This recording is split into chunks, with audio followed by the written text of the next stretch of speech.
Hey everyone, this is Brandon Coppernall with TechWise Academy. In this video, I'm going to show you how to use a forever loop or a repeat block in Scratch. This is going to be a quick tutorial. We're going to bounce a ball around on the screen and we're going to change color every time it hits the edge of the screen. So follow along. I'm really excited about this video and let's get started. Okay.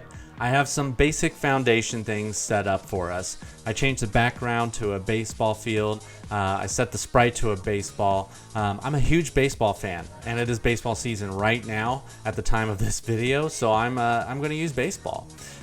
We also set up the green flag clicked block. That's for when you press this green flag above to go. That's the start of our program. That's what we want to use to start the program. So that should be in every Scratch video that you use. That way, whenever that happens, that sets up your Scratch program to run, whether it's a game or an animation. So let's break down what we're trying to do in this video. We want the ball to start in the middle. We want the ball to move to an edge of the screen. We want it to bounce, and then we want it to change color as it bounces. So we're going to walk through that, and we want it to go on forever. That's why we're here. We're using a forever loop. So that way, until I force it to stop, it will keep going. So let's get started. First things first, we want the ball to start in the middle every time because that's how we'll know that this is working. So the first thing you need is in the motion blocks is go to X0, Y0. And what you need to know about that is the very center of your screen, okay? So this will always start the ball right in the middle when we press go. So if I move the ball to the side, press the green flag, the ball jumps to the middle. So that's how you know this is working. We also want it to point in a random direction because we want it to go to an edge, but we don't want it to go to the same edge every time. It just makes it a little more fun when you don't know what's going to happen.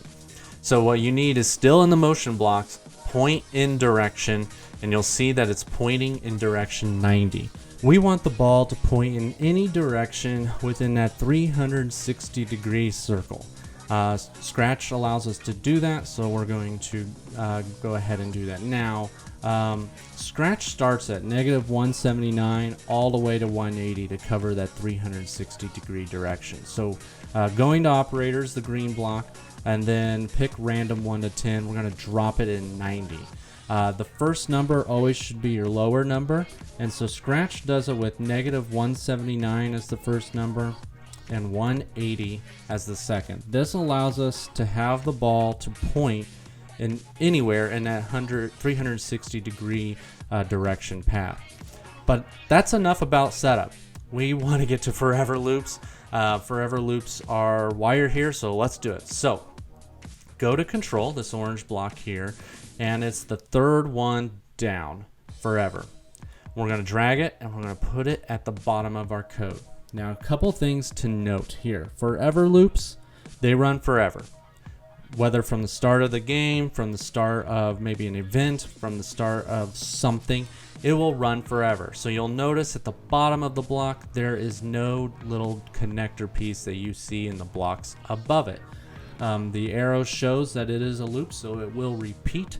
And programs and robots and computers alike, they're really good at doing things over and over again. So everything we put inside this forever loop, it will just do it forever and never get tired like you or I. Another thing to note is you can stop a forever loop manually. We won't do that here, but you can break out of the loop. That's your way of getting out of it. And then lastly, you can put in loops inside of loops. We won't do that today, but forever loops are really powerful, and that's why we're talking about them here. So we want our ball to move, right? We want it to move forever, so we don't ever want it to stop. So click on motion, and the very top one is move 10 steps. 10 is pretty fast for this tutorial, so I'm going to drop it to 5. And if I press the green flag, the ball will point in a random direction and start moving 5. And now you can see it kind of creeping up to the top corner. That's because we don't have anything acknowledging that it's bouncing. So we're going to stop our program. And the motion blocks actually has this if on edge bounce. And we're going to use that for this tutorial for a moment, just so you can see it working. And you can make some edits after this. So we're going to hit green flag. So we have if on edge bounce. It's right there in your motion blocks. And now you can see the ball is bouncing off the edges like we intended.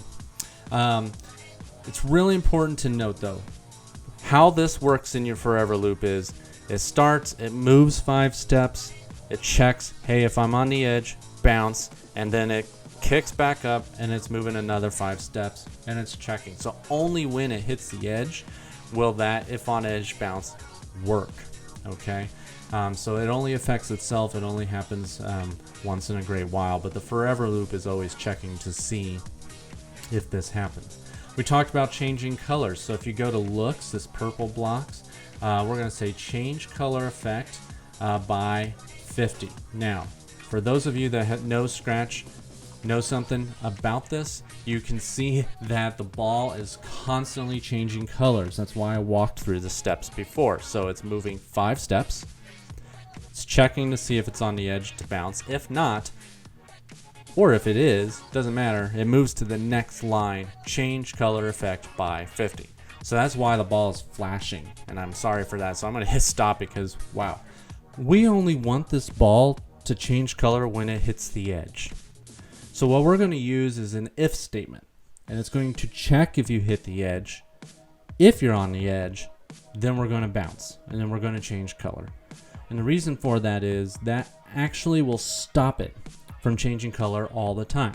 So to get to an if statement, we go to control and you look for the if then, and we're going to move it around the 2 blocks. Now if you don't get it perfect, that's fine.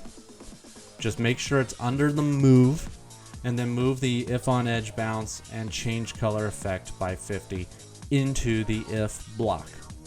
So don't worry if you didn't get it right on the first try.